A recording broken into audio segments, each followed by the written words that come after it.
वचन देती हूँ, जैसे पाई गई हूँ वैसे ही पाई जाऊंगी। आपके बीच की थी, आपके बीच की हूँ। कभी किसी को मेरे पास आने की आवश्यकता हुई होगी तो कोई दिक्कत नहीं हुई होगी। जब मैं मेयर थी या मैं नेता सदन रही या मैं पार्षद थी या हूँ, अगर कोई मेरे पास कोई दिक्कत लेकर आए हैं तो कोई निराश नहीं लौटा होगा। मैं इस बात का उम्मीद रखती हूँ कि ऐसा कभी हुआ नहीं होगा। तो मेरे क्षेत्र के लोग जिनके आशीर्वाद से मैं यहाँ पर हूँ, उनको मैं नमन भी करती हूँ। लेकिन मैं एक बात और भी कहना चाहती हूँ, जो दूसरे लोग बीच में आएंगे, कल तक जो एक दूसरे की पार्टी को भर भर कर गालियां दे रहे थे।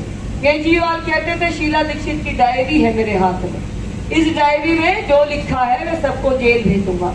उनको तो क्या भेजना था, उनके भी कारनामे छोटे कर दिए और खुद पहुंच गए।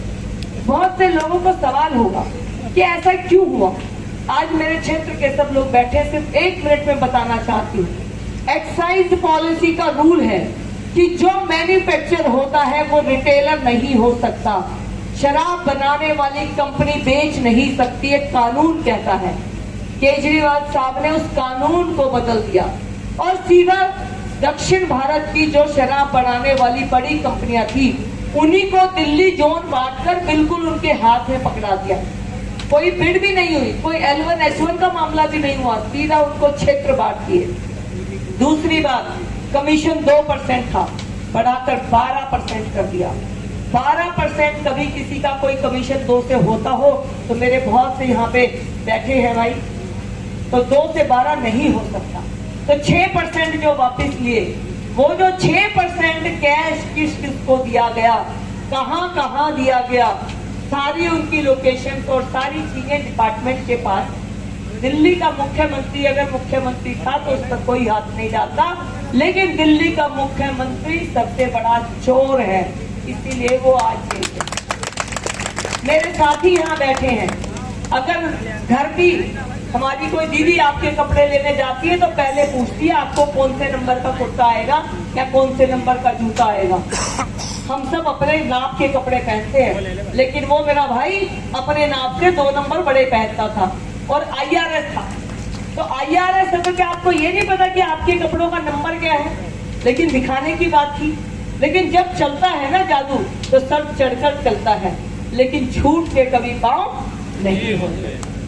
आज आपके बीच में सिर्फ इस बात के विश्वास के साथ हूँ, देश के प्रधानमंत्री नरेंद्र मोदी ने इतना किया है। और छोड़ दीजिए बाकी, उन्होंने पश्चिमी दिल्ली में अस्पताल दिया, परवेशी ने उद्घाटन किया है, अर्बन एक्सटेंशन रोड दिया है, UER दे रहा है। रोड का मतलब होता है व्यापार, रोड का मतलब होता है टूरिज्म, रोड का मतलब होता है कंट्री का लेवल पर जाना। तो रोड को सिर्फ रोड ना देखिए, कन्वेंशन सेंटर में 5 लाख लोगों को नौकरी मिलने वाली है।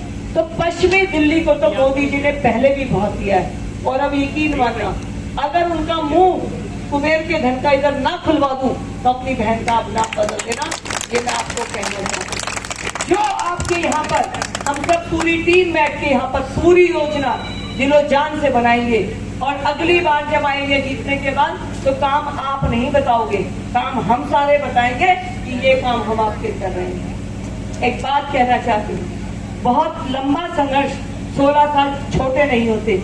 उस 16 साल में मैंने कोशिश की मैं अपने परिवार की हर उम्मीद पे पूरा उतरूं। आज एक वचन आपको देना चाहती हूँ, मिट्टी में मिल जाऊं, मिट्टी में मिल जाऊं तो भी आपसे जुदा मैं हो नहीं सकती, और इससे ज्यादा तो मैं आपकी हो नहीं सकती। और एक बार मेरी आवाज में आवाज तो मिलाओ, क्या है शहर में ऐसा जो मैं कर नहीं सकती। तो आपकी आवाज चाहिए, आपकी आवाज एक बार हमें देंगे तो भाई पवन ने जैसे कहा, 60 दिन आपके हैं, 60 महीने हमारे हैं। आप औरों की गारंटी लेकर आएंगे तो वो काम भी वैसे ही होंगे, इसलिए आप खुद कमलजीत बन जाएंगे। मैं इस बात का आपको वचन देते हुए आप सबको नमस्कार करती हूँ।